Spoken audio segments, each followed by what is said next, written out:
someone like me. She likes me, someone like me. She loves me, yeah, someone like me. She likes me, someone like me.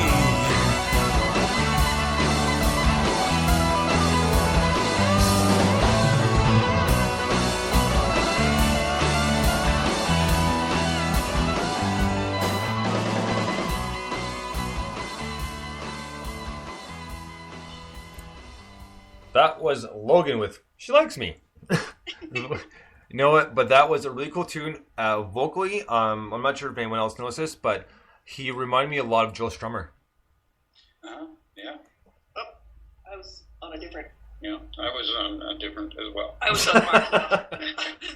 I heard Mark Knopfler, but. Oh, good point.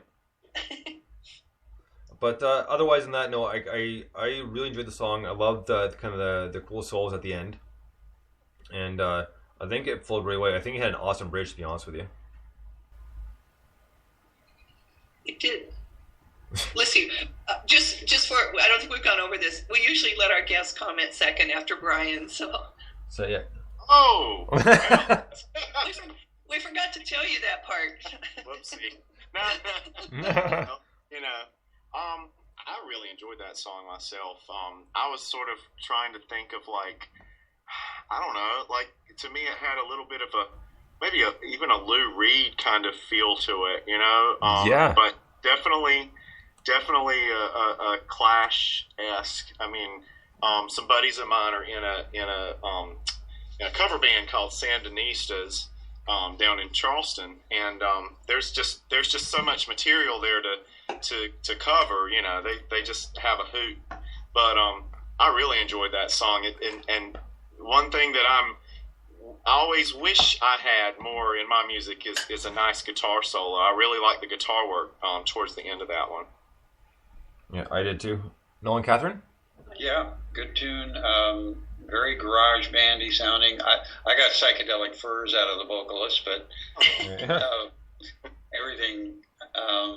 Yeah, it was a good tune. I enjoyed it. It was really well put together, and I would agree with the guitar work at the end in specific. It really was enhancing what was going on in the vocals. Great job. You know what? And just before the next song, that's what the show is all about. It's about diversity and the fact that we got so many different opinions and from pretty much all accomplished musicians except for myself, which is fine. I'm an amateur at the least, but I'm a big fan, and I know my backgrounds, that sort of thing. So we complement each other, and that's what always makes us a great time. So next up, we're going to get to another song off this compilation called Those Delta Wolves, and the song's called Hide and Seek. Dig this.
those Delta Wolves, and the song was called Hide and Seek.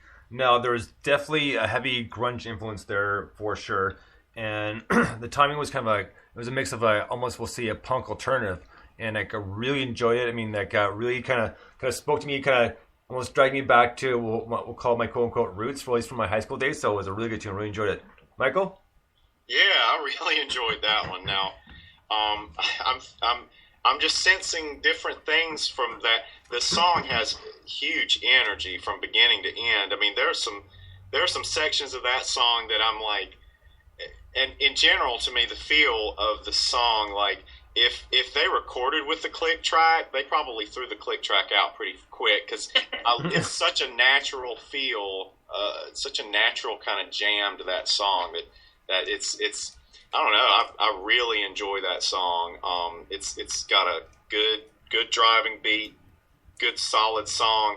At times, I don't know. I was even thinking that it maybe sounded a little like some early Aerosmith, possibly. I don't know. That's just me. Like Toys in the Attic, or like... yeah. It just his voice at times just had a real that unique kind of quality that that high resonance. When he hit some of those high notes, it was just like wow. It just had to me like maybe an old Aerosmith, a little of, I mean, because Aerosmith at times could get a little on the punk sound, on the punk side. So that's just where I was coming. It was great to. No. Yeah, I agree. There was great energy to that. I love their use of dissonance. They didn't do too much of it. Too much can drive you crazy, but they did enough of it to keep you interested. Great guitar sounds. The guy's vocals were incredible. Loved it. I did too. Yeah, I was going to comment on the vocals. Yeah, gosh, he's got some range on him. Yeah, and I just like those little rhythmic stabs that were kind of insistent through that. It just really got the point across, and they didn't overuse it. It was just right. Great tune. Right on. So, Michael, the end, go ahead. The end was. I'm a sucker for like a real bang kind of end, and just when it ended, I was just like. It was like you fell off a cliff, I love it. So, Michael, what have you got coming up? What are you currently working on? Well, I'm working on a couple of new tracks. I'm trying to decide between an EP and an LP. I'm just not sure yet. I could do an LP, but I think I'd rather do like a really solid EP of like 4 or 5 songs. I'm going in some very different directions. For me, the last EP was very, sort of heavy sounding. I'm wanting to keep some of the heavy side for some of my songs, but I'm also like wanting to work in some different sort of. I've got this little one-man army kind of mission to bring back. Like when people say Americana, right? Like that always brings certain types of genres to mind, but I feel like some other genres are being neglected, like some of the ragtime, some of the sort of like some of the rock and roll when it first started out, the energy that was in the 50s rock sound. I just feel like there's some like quote unquote American music, the sort of melting pot type music that's really being neglected right now. So I'm just focusing on doing some really different stuff. So I nice. hope y'all are in for some treats. Nice. Definitely looking forward to that. Noel and Catherine? Go ahead. I'm actually having problems talking. Do you have a regular gigging band? And yes. Also, do they record with you? Yes. The last EP was recorded. I have a new bass player. His name's Tim Wells, and the drummer, his name's Jefferson Nunnery. He has been he's played on my last couple of EPs, and I'm getting those guys to help me out with this one. I'm going to do some more keyboard work that I really didn't do much on the last EP, so we're just excited to get back in the studio. We're probably going to be getting back into the studio a little later this summer. So right now I'm just hammering out songs. So some of the songs are there, and some of them I feel like, I'm like, okay, I need to sort of really develop and get, the ideas across. So, but yeah, got some new music for y'all coming for sure. Right on. Go ahead, Nolan.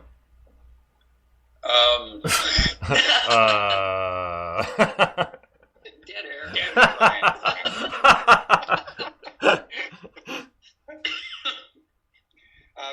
What's the gigging scene like down in your neck of the woods? And are they open to a lot of original, or do you throw covers in with your sets, or how's that go?